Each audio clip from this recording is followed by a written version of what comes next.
Welcome everyone to another edition of Smacked Up Wrestling Podcast. I'm your host Will, and joining me as always, I've got the man who taught Ric Flair how to woo, Martin. Ahoy, ahoy. And we've got the Queen of the Ring, Kirsty.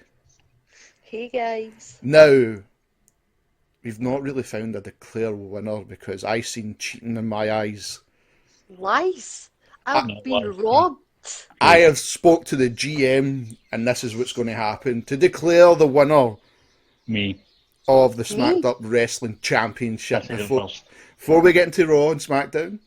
So, next pay-per-view, which is Payback. I am not a number one contender because I lost, but I'll be the special guest referee between yous two to declare who is the winner of this. Declare me the winner now. Save us a couple of weeks. No, we've got to Yes. build up this pay-per-view. We have to build this up. No, we don't. It's a B pay-per-view. Nope, I'm building it up. I'm raging. Nope, building it up. Building it up. We're going to build this up to see who's the winner of the undisputed Smacked Up Wrestling Championship. It's me. But that's in a couple of weeks. But let's take Raw and SmackDown. What a hell of a shows we had. Awesome debuts. Great shows. I think one match out of the two shows was a fucking letdown. I think it's quite obvious what that match was, and it was last night. But everything else I found after Mania, they done it right as usual. Hit the reset button. The crowds were electric. And now we just have to wait to, obviously, fuck it, I'm not saying their buzzword, a draft. We're waiting for the draft now. draft. See where we're going. Aye. I'm not using their fucking buzzword. I'm not No. using it. Round here we call a spade, and that is a spade. I'm not using their buzzword. But Raw was good. I really enjoyed it. I thought it was entertaining. Great to see so many faces back in debuts. It was a good show. I just didn't know what else to say about it. I thought both of them were really good shows. Like You were good fun, aye. everything you wanted for the Raw and SmackDown after Mania, they both were. It was great. Nothing to really complain about too much this week. No, that's it. I don't think there is anything really. No. We will find something to complain about. We have to find something. And there's a certain. Well, the first thing you can say is these fans, right? The majority of the fans that were on both shows have bought their tickets for Access and NXT. You know, like the travel deal. Yeah, the thing two, you the get to tell. NXT, Hall of Fame, stuff. Mania, Yeah. Raw, and SmackDown, right? And the first thing they say on Raw is, "These are the alternative fans." Fuck off. They're the hardcore. No, they're the hardcore fans. They're the hardcore fans. Paid almost $2,000 to come and see yous, and you're patronising them when they can't hear you. That I thought was a bit bang out of order. I know a lot of people didn't like it because they kind of hijacked the show. The other thing was, they were saying, well, they boo people they normally cheer, they cheer people they normally boo. Nobody got the angry reaction at any point over the two nights. They just got a louder reaction. Everybody got the correct reaction that they always get. Now, this is going back to as well when supposedly Glasgow overtook the fucking show. What we done was funny, and people loved it. Aye, We were funny that night. The Roman Reigns thing, I found the crowd were perfect, and what he did was correct. It's made him be more heelish. Doesn't mean he's going to turn heel, but what he done was heelish.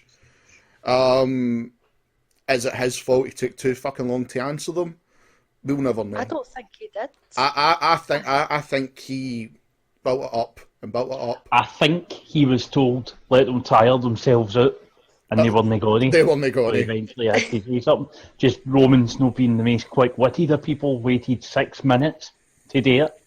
See, for me, it felt like the Chris Jericho thing a couple of years ago where he came in and never said anything for 10 minutes and was cheered and then left a heel. And I don't know, the entire thing felt right. And he said it himself, well, he mumbled it when he put out his horn and he was like, I've got these in the palm of my hand. And I was like, you absolute fucking genius. I thought that I seen a lot of people complaining about that segment, and I was like, they want you to complain about that segment. You are just eating into it. Like, that's it was what was needed, so I don't see a problem with it at all. We said this last week. How can, if you're going to be the guy who beats the Undertaker, regardless Brock Lesnar, okay, take away Brock Lesnar, but Roman Reigns, no matter what, if he beat him, he was not walking out a hero. And the fact now Undertaker's retired and that's the guy that's fucking done it, of course he's going to get booed at the fucking building. So it's one of the ones where, like, we've seen people going on about how the way Roman's booked or anything like that, and all these fans don't fucking get him. I think there's a lot of things that is disillusional.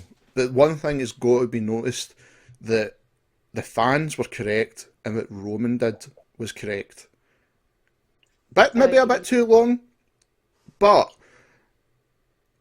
there was no way he was walking out a hero. There was no fucking way. No way. And they done it right. They steered into it the way we said they had to. He had to come out and do what he done, because if he came out and tried to talk all that crowd, the entire segment would have flopped. Whereas after that segment, he was only on the very start, and even by the end of Raw, people were still talking about it. That's what they want for the person that's basically retired, the Undertaker. That's the reaction you do want. So nothing was wrong with it in my book at all. I mean, time or no, I know it was the first 15 minutes, but it worked for me. See, I agree about the whole, like, I know there's people saying this should have been like where the Angle segment was. I disagree. You had to get this out the road quick. If in their head they're thinking it'll tire the crowd out. That crowd didn't tire out at all. And I know some people like Beach Ball Mania and shit. Yous have got to remember, when these crowds come through all over the world, every year this happens. There's never been one year something doesn't happen. Fuck, there's no one year they were chanting the commentators' names when there was a match on. There's like JBL and shit. There's nothing you can do. There's nothing you can do. There's no point moaning about the fans. This was going to happen. It happens every year. They just put out that WWE 24 thing about it. Like, so even WWE are now accepting the fact and publicly accepting it. Like, we know this is going to be a thing. We just need to go on with it and deal with it and put the show in and hope that people go along with it. If no, then well, fuck.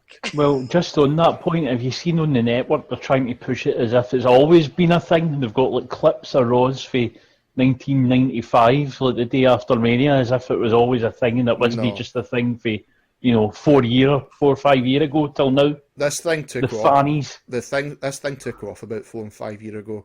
It was about 2012. Yeah, when you've got like, which I'm happy with, it's like the people like us that grew up with the product, and now like you finally can afford to go, right?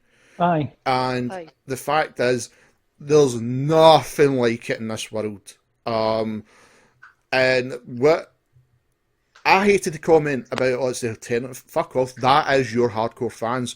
90% of the fans that fucking go, when they do go, there's no reaction.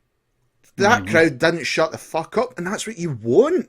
I'm not saying that's all they complain, but yet it says everything when the one crowd Vince is guaranteed to show up in front of now is that one. Yeah. It's the only one that's like what it was at its peak. Everybody going crazy. Everybody got a reaction. Everybody on the card. Doesn't matter who it was, they got a reaction. I mean, I can see their point with them saying that this is the alternative crowd of this isn't what Raw's usually like. Like, I can see their point there, because it is that hardcore fan base that show up only for, like, other than your really wrestling tunes like Philadelphia, like New York, like day crowds.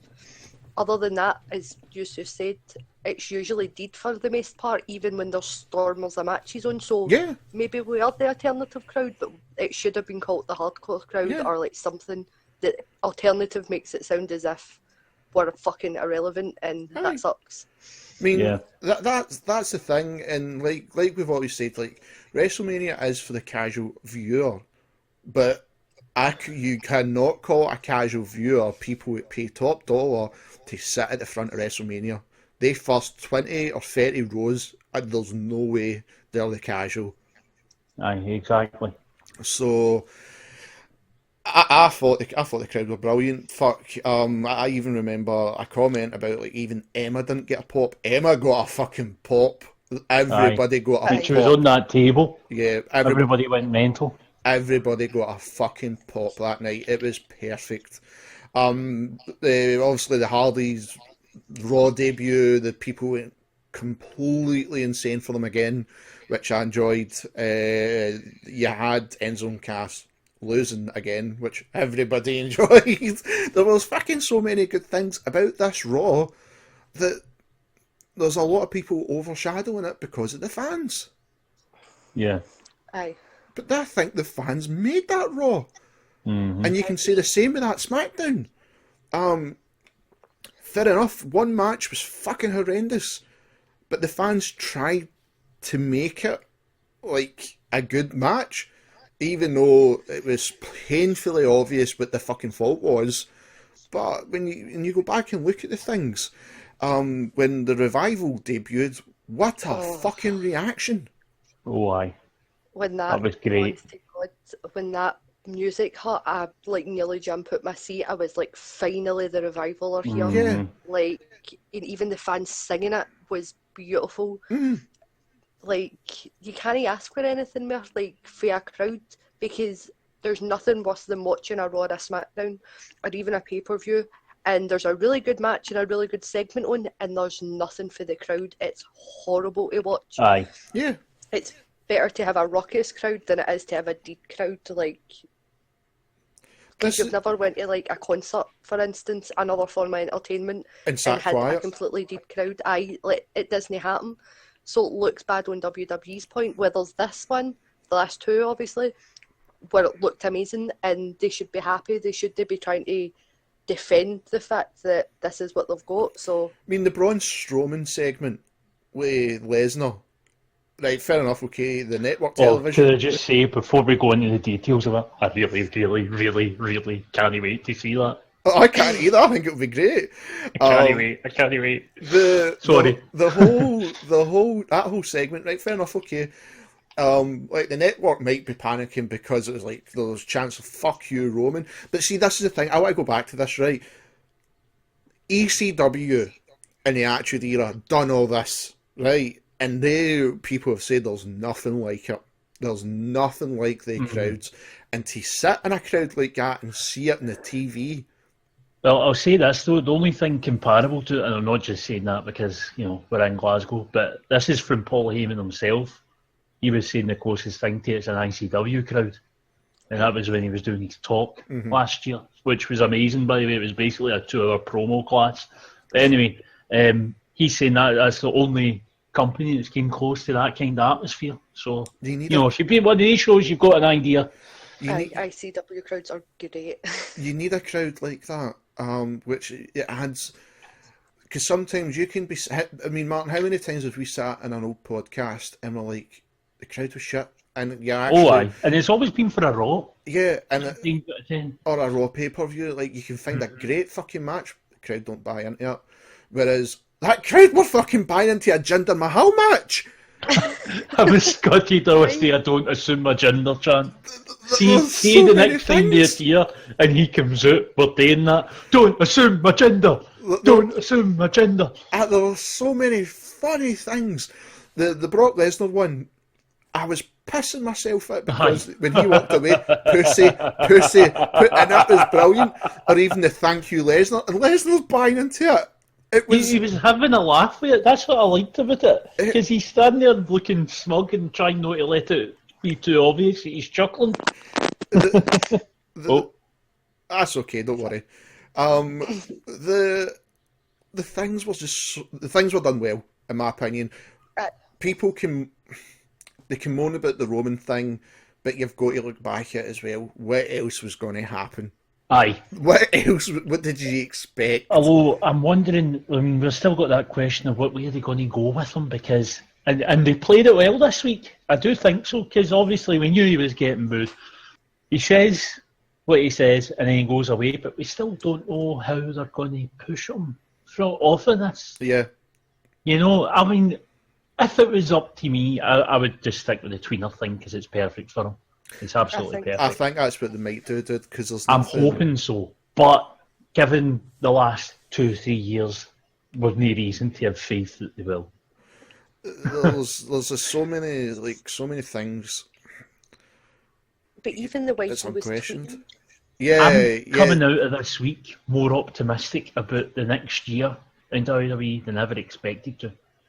A lot of this is going to come down to their draft next week. Yep, draft people. Draft. But I'm a lot more optimistic in how the next year's going to pan out based on both the roster they've got and the fact that they're finally cutting down these part-timers. Yeah. I mean, well, that was H's thing. He had said that he wants to get to a point where we don't need to bring back. They should never have got to the point where they were doing it so much. But that's the thing when you look at the ruthless aggression era. Oh, that's underrated, by the way. I mean, that's a whole podcast in itself, talking about the history of the thing. But that was a good era. That was. It gave us some really great stuff. But we'll talk about, we'll maybe have a special one day when we talk about old things for, you know, the old bastards like us. I mean, Kirsty can laugh at us. The things like that crowd are thinking what we're thinking. When they're thanking Lesnar, he done something which should have been done. See, if he walked in at Mania as a champion and it was somebody else facing him, it would never have been his backlash about that championship. Over on the subject, see if Goldberg shows up again, like for a SummerSlam or whatever, and they decide he's going to have a match, I wouldn't mind as long as the match was kept in a similar style to that brawl with Lesnar, that sort of 5-minute UFC-sized kind of bout, you know? Yeah. Where you'll get somebody like, I don't know, even if they used like Nakamura, perfect example, perfect one. I cannot wait. Right, we'll get to him in a minute because I will not shut up when we get there. But just as an example, someone with a legitimate background, where they've got him spearing them and him kneeing them in the face over and over again. Chase that for 5 minutes, I'd love that. I see your point, but after the match that they had like 8 years ago, which was a fantastic match, I think I'd be disappointed if they only had 5 minutes when I know how well they can go together. I know, I'm talking about if they used Goldberg though, because you had Naka and Lesnar, but we'll get to that at some point. Right now, let's just keep on with Raw, because once we get to Nakamura, I'll know, shut up. He's the man. He's the man. See, look, I'm done. Did it already. I know you would have done it. The big return of the night was Finn Balor. Fine. Excellently done. Excellently done. I was so hoping he was going to turn on Seth, but and give me a wee Triple H heel stable. See, dude, a lot of people thought that as well. I mean, I can see why you want him to be your main face, because he's a good-looking guy. He's legit. Everybody loves him. Everybody loves him. But I mean, if you've ever seen his heel stuff in New Japan, he's so good as at being a bad guy. Oh, his heel stuff. And by the way, he's also responsible for one of my favourite promos when somebody asks him about Captain New Japan interfering, and he looks at the commentator guy and he goes, Captain fucking New Japan! So fucking, even his Get the fuck out of here! Oh, I love him. All his heel stuff in New Japan was perfect. Amazing. And I'm really surprised at this point that he's been there for, 2.5, 3 years now, and he's still not went heel, and I'm like, why though? It's there for when it is needed, because there's nothing wrong with what he's doing as a face. No. Oh no, he's a perfect especially face. having missed so much time. But you know, it's there for the future, and when that happens, the internet's going to explode. I'm so excited. Exactly my point. I'm excited for what's coming. They've got Finn back. He's healthy. He's kicking ass. I just wish he'd change that finisher. See, the coup de grace, I'm the same. I wish he changed that. You know, it's not even the fact that it's a double foot storm. It's the fact that every time he lands it, I'm terrified he's going to slip and hurt his leg, like break a leg or twist something or whatever, when he could just do the sling blade, because nobody else can really do it as well as him in WWE. True. You know, and it looks great. Like, see, does. whenever I try to think back what a sling blade looks like, it never makes sense. And then you watch it and you go, I've seen that happening, but I can't even remember how he's done it. It looks amazing because he's just spinning. Get the guys down. Get you hit him with the other side that he started with. What's going on? There was just to be insight into my brain there. There's so many good things to take away from that closing match. The fact that it was the 4 top NXT champions. Exactly. Every one of them was an NXT champ. The first one, the 2-time one, the longest reigning, and the one that came to the main roster to take on Cena. It was perfect. Yes. It was perfect. And I'm excited. And I mean, the draft's going to shake things up just right. And I cannot wait to see what the new rosters are. I cannot wait to see what feuds we're getting. I'm excited. It's the first time I've been able to say this about WWE for years. I'm excited. Yeah, I'm the same. The Raw and SmackDown fucking blew my expectations away.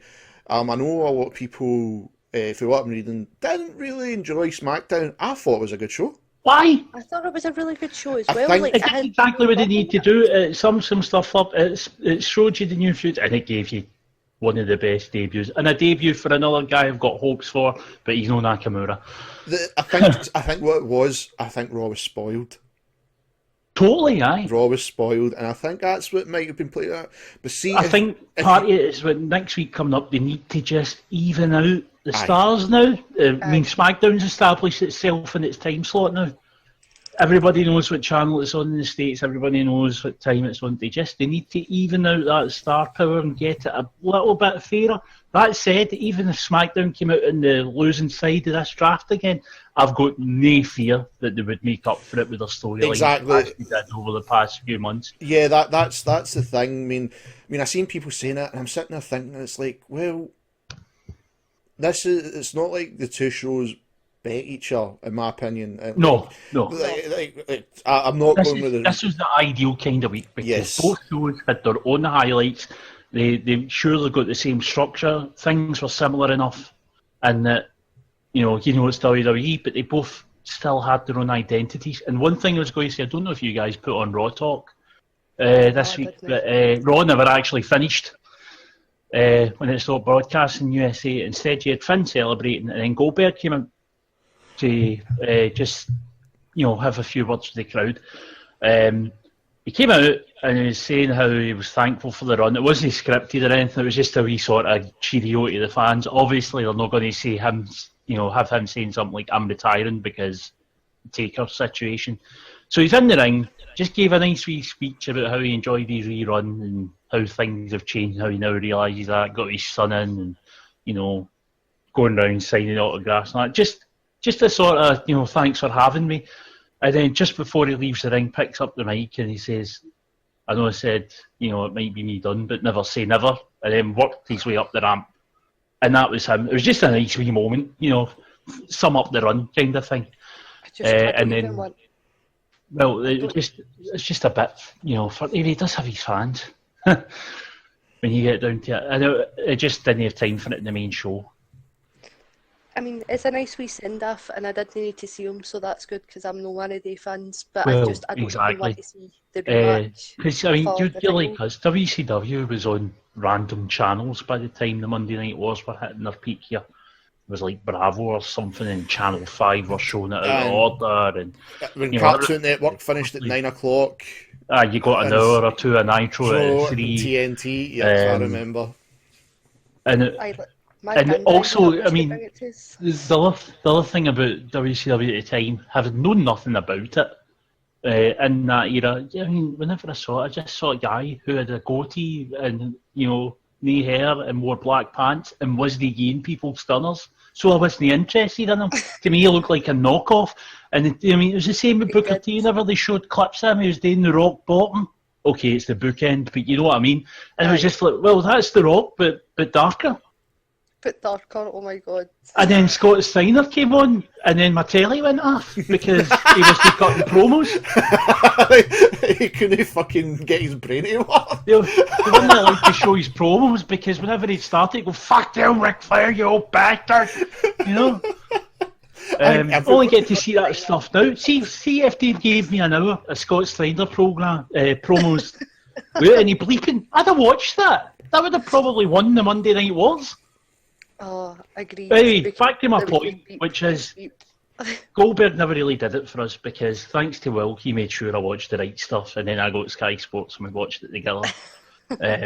And the games and all that had came out. So really our only exposure to WCW properly was like the WCW NWO N64 games and then the shite PlayStation games. Yeah. Aye. You know, and we just didn't have access to it. And the same went for ECW. I mean, it was on at random times on Bravo after it replaced WCW. That's right.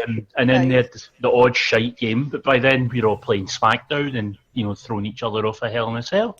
Because if I remember, the ECW game was a bad rip-off. It was the same company. It was the Attitude Engine. It was the Attitude game. So the game was called ECW Anarchy Rolls. Rolls with a Z, and it played like crap. I hated the Attitude Engine. The thing is, though, see the Attitude game when it first came out, just because of all the stuff it had in it. Oh, it was brilliant until you got. And also, I'm going to remind you of one thing that was in that Attitude game: the original entrance music they made up, including "Doo-doo, I've got my eye on you." That's right. That's right. So it does. Dude, I'll give you a laugh, right, and the viewers will laugh. I still have it. Are you kidding? No, he's still got other old stuff. I mean, if you go to Will's house, there's a shrine to like our teenage years. I've got it for the Dreamcast. Jesus. Well, do you remember that bad Dreamcast game, the Royal Rumble? Yes. Do you remember the Royal Rumble? Because you'd be fighting in the Royal Rumble and then you're in a car park smashing the guy's face off an ambulance. Dude, I've got that as well. Awful game. Awful. I've even still got, not the best SmackDown game, I've still got it as the second one. Do you remember SmackDown 3 that had like 8 run-ins in a match? Just Bring It? Aye. No, it was the one before Just Bring It. Just Bring It was the second one on the PlayStation. You had all the cool backstage stuff. No, this. Know Your Role. Aye. Know Your Role. No, possibly. Anyway, see, when I played that, it was me, Mark, Spud, Gary, right? 3 of my mates from school. And they'd all get a guy to run in for each of them, and then my guy would run in for me. And my guy always attacked me. I was default character. Even though he was in my stable. That was a default character, mate. There's so many. I know we've drifted off to the actually called it default, or capital letters, knee shoes, blue pants. That was default. It, Kirsty. Default. You just picked a guy. That was it. Kevin Nash's moves. I mean, I know. Everybody's like, "What the fuck's happened here?" But it's all went to hell. It's all went to hell. One of our codec memories at some point. That still exists. But people's got to remember, like, fucking Kirsty, you'll be the same, pal. Like, the wrestling games played a major part. So when it came to WCW and WWF and WWE, when like Warzone came out, fuck WCW, you go to play Austin. Aye, and here comes all these interviews with everybody. Attitude came out, you got the roster, and you get you make your own pay-per-view, make your own entrance, belts, everything. Then SmackDown upped the game. By lesson in the game. I literally had less stuff in it, but it was way better. Create a character that's just basically chop and match a superstar. That's right. Austin's face with rocks, shit like that. But then the Just Bring It, or whatever the fucking second one was, the best one. See the Just Bring It. That is when we made the Chuckle Brothers. That's right. The Chuckle Brothers. The Chuckle Brothers. The finisher was a 3D called To Me To You. The gold dust ball punt, and it was called Oh Dear, Oh Dear. Oh my Kirsty, honestly, God, the things we could create and think about in a match was perfect. Remember Kilroy Silk? Yes. Right, listen to this. Robert Kilroy Silk, the crap politician / daytime TV host, right? He was called quite simply Kilroy Silk, and his finisher was a diamond cutter called the Silk Cut. That's absolutely beautiful. Amazing. There was also the one Eggy Gan, my friend Greg made, who did the Billy Gunn taunt and would run about going, "Sack my fucking coke." That was his voice. Or you had him doing his William Hay. There was so much shit we did in the fucking. But that was the thing. But that's how, when it came to the Monday Night Wars, you were never interested in WCW. Rules were better. and then that's how it's like the Goldberg thing. It was just like, you're a rip-off of Austin. When Aye, that's exactly it. That's- I mean, if we'd in actually our known how he eyes, wrestled, fair yes. enough. But in our eyes, that's how we see in Goldberg. WWE's presentation of WCW as being the old bastards completely worked here because they had all the TV. They were on Sky One, so people without the sports could see the wrestling. They were obviously all over Sky Sports along with the pay-per-views. And all the wee promos they ran about how Hulk Hogan's an old bastard, isn't he? Aye, is. But it worked. That's the thing, it worked. Exactly. It worked for us But because we didn't have the access to actually see any of these things apart from through games, and I agree, because I was never the biggest WCW fan. I was always a WWE person. But see, with the network, you understand now why people love Yeah, WCW. now you see why there was a war. Yeah, and And WCW it's great were having good. that to go back to. Yeah, It really is. It is really good. Until we got the internet and we could actually look Aye, these things up. educate ourselves. Yeah. I mean, I'm not kidding. I'm so thankful to Matthew because of Botchamania, because that went and made me interested in finding out more about this old stuff, because Like Steiner. especially when he cut the Steiner Mania, and Aye, oh my it's God, in that two was- parts, and you see some of the fuck-ups in the promos, and then I can go to Matthew and ask him, so what else should I see about this guy?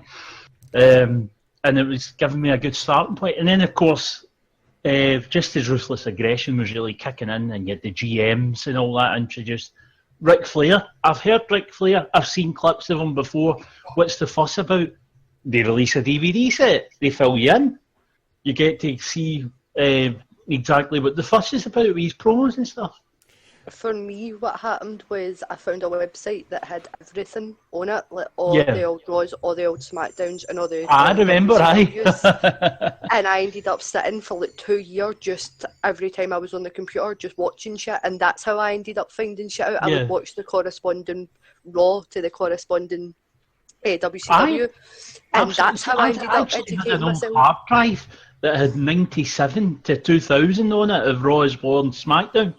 Aye. We even know Sunday Night Heat. See, I didn't realise until, like, I think it was like the early mid-2000s, that Heat in America was a totally different show to Heat here. Right.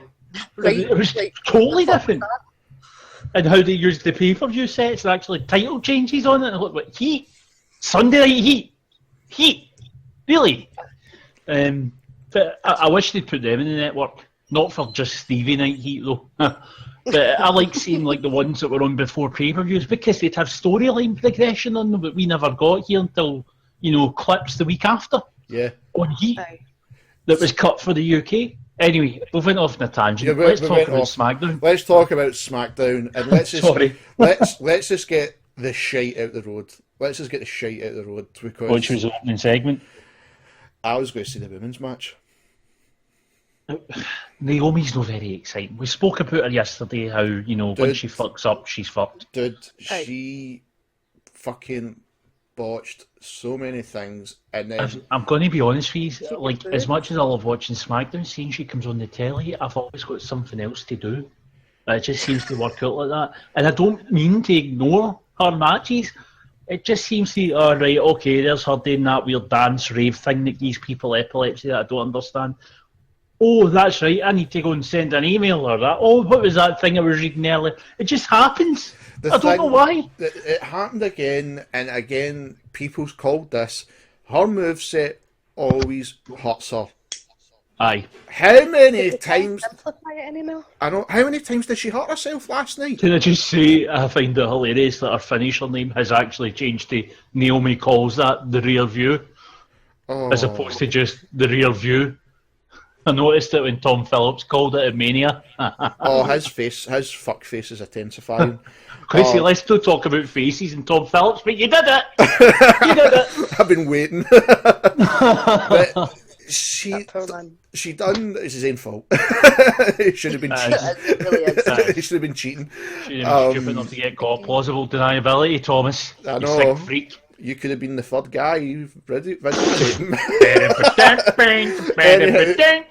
Anyhow, enough about the fucking match of the year coming with Del Rio and Maddox. Anyhow, Oh, the Cock Maddox. the Wood of Xavier. Good for you, Xavier, son. Good for you. Game Final Fantasy fans a good name. The fucking whole thing, watching her, and then you've seen she's hurting herself, and it's like, why are you champion? That is the question. Why are the fuck are you the champion? Why? When she got the pin, people started the pin when she tapped Alexa out. People booed, and and I was like, everything that's get cheered, everybody else, everything was perfect, and Naomi's getting booed. That should tell you something instantly. The other thing is though, how part of that's down to how much Alexa has improved since she got called up. Yeah, it's endeared her to a lot of people. As much as they love to boo her because she's really good at being bad, there's a lot of respect from her, from hardcore fans, because she was a little bit out of her depth, but thanks to Becky and probably Natty and all that, she found her way, which is great. Yeah, really, everything she needed. I couldn't believe she was a bodybuilder, somebody that wee. Aye, she was a bodybuilder. I know, but that wee, I mean, she must have. Do you remember those the fake energy drink thing on YouTube? The power sauce or something, would they call it? It's like a fake advert for this energy drink, and like, you know, they had like people with Photoshop muscles on that were wider than they were tall. She reminded me of that. Oh right, I know what you're talking about. Yeah, it's strange, but the crowd were right, because you're watching Naomi, and then again this will fall back to the casual viewer, because look at her, she dances, it's this exciting thing for her get your epi, get your epilepsy, and then it's like she can't do anything. She is like... She calls that the rear view, though. But it's like... But no, it reminds me of... I'm going back to fucking wrestling games again. It's like when you're finally getting used to the wrestling buttons, but you still don't know what you're doing, so you're just putting in random inputs, and random moves come out. There's no fucking... There's nothing to it, it's random. Mm-hmm. Right, that's... They've got to reevaluate her. They really do. What really upsets me, though, is... when you look at like Alexa, and you look at like other people who have been there shorter times than her, and technically wrestling shorter than her, that are better than her, but I know it's like they're doing this thing where everybody gets a championship. It's and not blah, even blah, that. Blah, blah, I think they just wanted to get the belt on her face, and Becky's had it. So who's next? And then you look at the faces on SmackDown Women's Division. You've got Naomi, Becky, and... That's a really good point, actually. That's it. That's the only reason she's got that thing. It makes me sad, because there is women there that are really good, and women that are there that are really good, and she just isn't. And I get that because of Total Divas and stuff, she has her fans. But, I mean, they don't even keep her on that regularly. She disappears for like 2 seasons at a time because she's boring. Or she injures herself. Again. Or she injures herself, and then we've already done this story because you were injured, and then she's just too boring to keep her on it, and they get rid of her, and then they bring her back because there's nobody else. So the women's division in SmackDown will really benefit from the draft, I think. Yeah. Mm-hmm. Especially if they decide to call anybody up. I mean, there's still a chance Asuka could come up. One chance, but there's a chance. I really don't think she is, because it looks as if they've started her and Ember Moon, because Ember's the first person that really took her. I know, but Paige had the NXT women's belt and got moved up. That's why there's a slim hope. There is a slim hope. I don't see it. I see her and Asuka. I see Ember and Asuka really going at it. But I hope so, because that'll be good. That'll be enjoyable. And Billy Kay up. They're not ready. They're they're lovely, good. but they're not ready. Storyline wise, also good. One of them dresses like Hidea from Final Fantasy VIII. I can't even remember what one. They can cut amazing. They can cut amazing promos, but I'd give them say another year in NXT. Then bring. They're not quite there yet. But promo wise, they're entertaining. They're entertaining as fuck.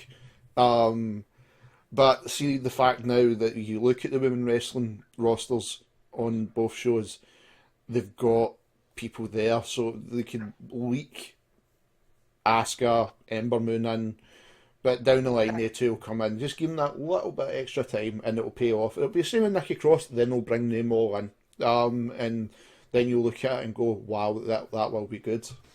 The opening segment, no, and even the main event with Randy Orton, I just lost interest.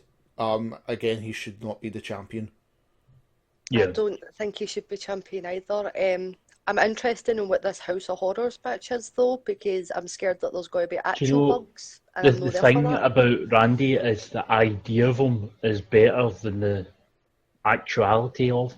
Yeah. I don't Because know. Randy, when you think, oh, that could be a cracking match with such and such, and he never delivers. He doesn't. I'll give you in the last 3 years, I'd say Randy hasn't been as good I would actually as go I so remember far him. back as 2008. WrestleMania 25. That's Remember the 2009. endless feud with Cena? Cena, him and fucking hate. See, That's since roughly. then, Oh, he's never delivered. I liked him and Christian though.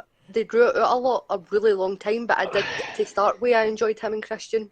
It's just he's getting that many fucking wellness policy violations and Yeah. fucking cheating on his wife and shit that But they're not if you willing take- to push him. If you take RKO away from him, especially RKO out of nowhere, he has nothing going for him. His promos tend to drag when they don't have a gimmick to them, like setting things on fire and taking the piss out of himself by posing. You take that away, he's just another slow talking guy with not a lot of exciting. His power slams nice, I suppose. I'm ready to say I like, what he does it well, but you've got to remember as well that he's got that fucking shit in his back that could make him blind at any point in time. His shoulder, the thing that makes it pop out all the time. I mean, we've seen it. Hypermobility. We've seen Aye. Eric Rowan coming back, but again, I lost interest by this point. The main event. I like his new mask. It's really fucking Oh no, great. I liked it. It's interesting to see where they're going to go, but again, he shouldn't be champion. That's all I'm going to say about Aye, it. I absolutely. liked Bray getting out of the ring and then laughing. As The if teleport. we can pin That's him. how to beat an RKO out of nowhere. Before we get to obviously, which I know is going to Well, I say Mr. 10. Mr. 10 came. Was it I right? was so hyped. Was it right throwing him to Kurt Hawkins? Yes. I think so. That's Right, what Kurt okay. Hawkins is for, to be humiliated and beaten, Right. because he's no entertaining. However, I'm worried that you're going to end up like Ty. Now, we know he's good, and he just needed that thing to, make people interested, which is, of course, the perfect 10. I'm worried that he's going to have people who are naysaying him, saying he's no over, his gimmick's over, even though it's the same thing. It's a very WWE excuse. He tried to use that in Daniel Bryan. He's no over, the yes chant's over, whereas, no, Daniel Bryan was over. Die. And I think That was they're a- going to try and pull the same shit There's a on lot- him, so he'll get so far up, somebody will start saying that, and he'll just kind of... Dude, there's a lot of people who say that about Bobby Roode because he's music. It's the music. Bullshit. Bobby Roode's excellent. Bobby Roode's amazing. The Glories theme just adds that bit to him. It's the seasoning on the top of the Bobby Roode steak. I own everything that Bobby is. That's Aye. just that wee bit more. But no, my worry is with Ty is that he's going to get that fucking somewhere between the Dolph Ziggler and the fucking Tyler Breeze treatment where we all know that they're fantastic wrestlers, but he won't be used properly. Mm-hmm. I hope that because of how air that 10 thing is, and obviously he is because of that, I just hope, because we all know the gimmick's stupid as fuck, we chant it because we love him, and they Aye. need to fucking realise that. That gimmick on anybody else would have been like, fuck off. It's Ty we love, and they need to use him, they need to, or so help me. Yeah. He's been there for so long in the fucking developmental system as well, it's about time that he gets something. Anything, put him with the Miz. Like, do anything, Yeah. just something. Aye, Just put- get him put settled, him in. establish him. Put him in the Miz, I think that'd be a great feud. Same. I mean, But let's be honest, Miz might be a wee bit busy at the moment. yeah, because Miz last night cut an amazing promo again, and the crowd loved it. The crowd, you heard the crowd laughing. The crowd loved it, but then the shine got took away. The thing is, though, just quickly before we get there and Marty pops off, apparently Nikki is out for a while and might need to retire because of her neck issues, and Cena a is shame. away. And I Yeah. feel as if Well, I knew Vince he was away, but I feel as if Vince is pissed as fuck about Cena, and that's why he was like, do you know what, Miz, go have fun, because they never addressed it at all after that. I thought that Cena and Nikki were going to come out. Obviously, that didn't happen. But I felt as if they were going to come out and then say something, and then I seen on Twitter that Nikki is actually having to take more time out, and it feels as if Vince is pissed as fuck at Vince, and it's quite hysterical that his golden boy is now in the doghouse, so to speak. I mean, the Miz was brilliant. The crowd loved it. The Miz is entertaining as fuck. Anybody that thinks otherwise, I'm sorry. I was never the biggest Miz fan, but that guy's entertaining.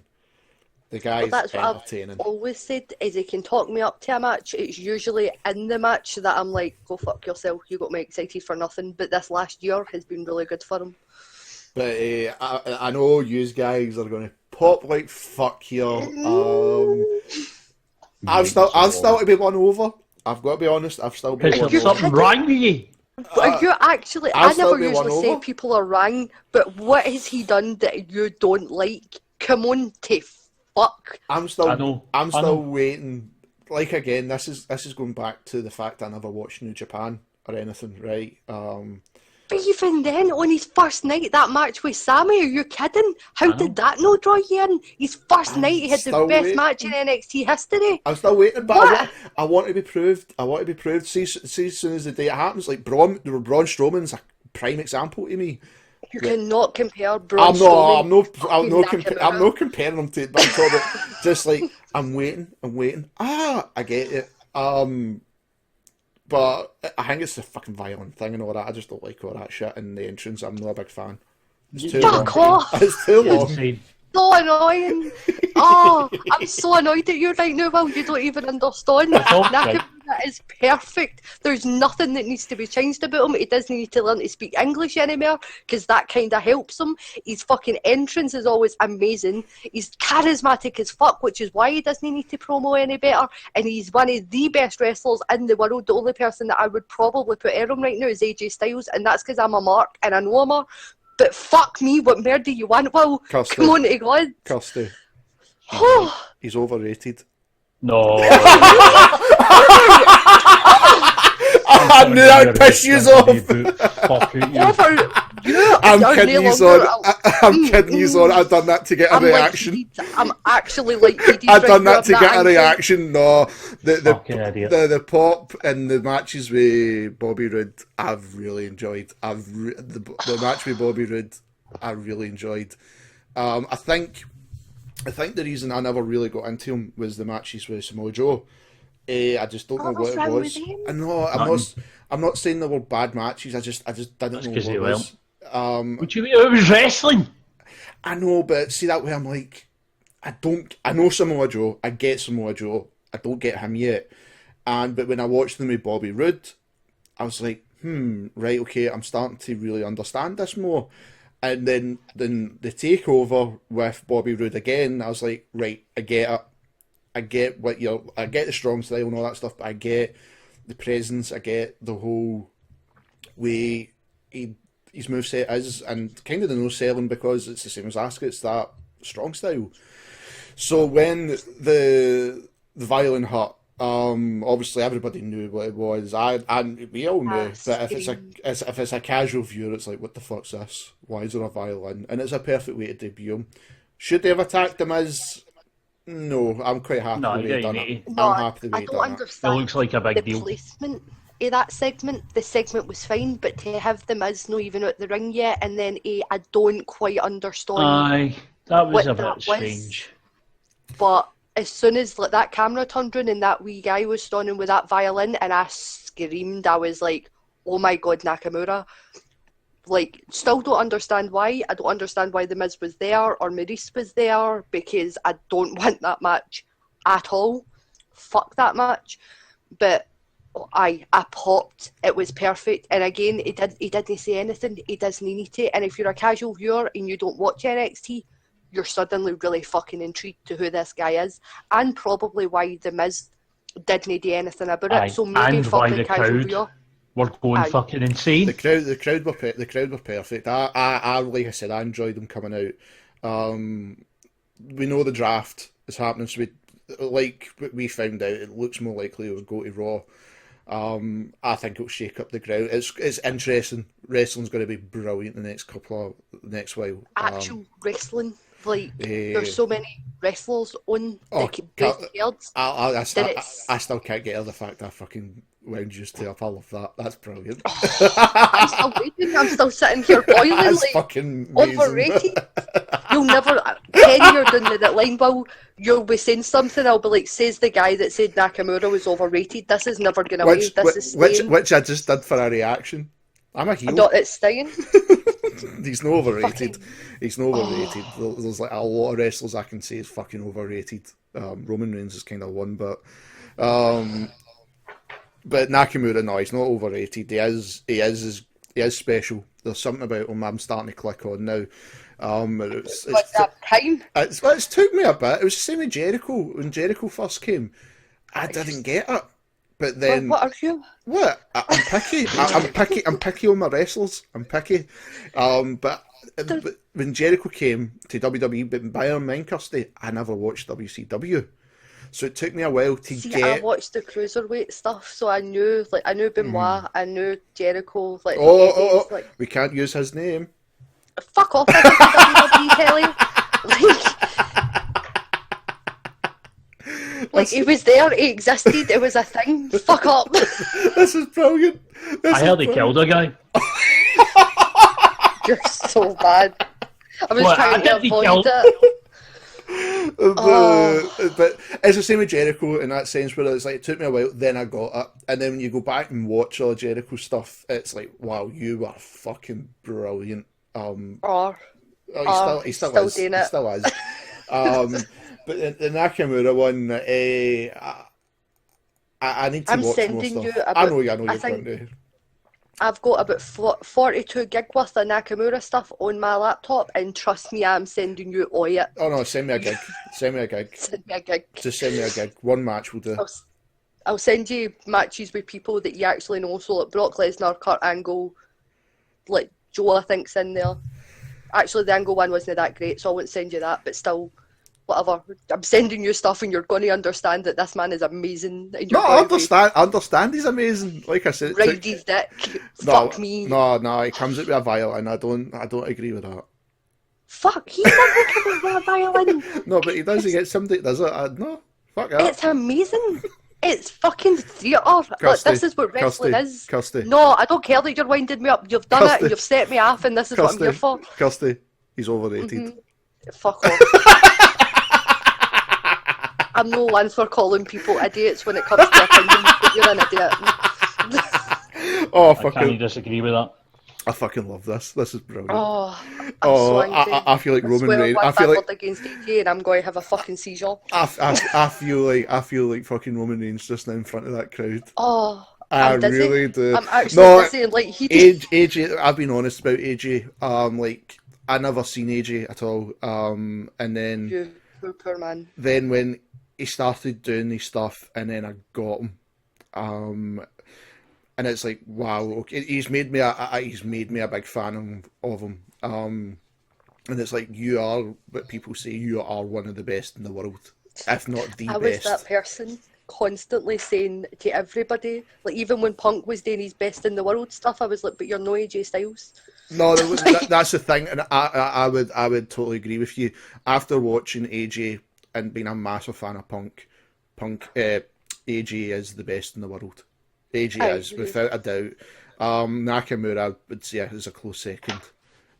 See, that's where I'm at the moment. Like, AJ's the single greatest wrestler, probably the last 5 years at least, if no longer. He's always been that good, and nobody can convince me otherwise. And if you try to, then you're an idiot, because he is literally the perfect wrestler.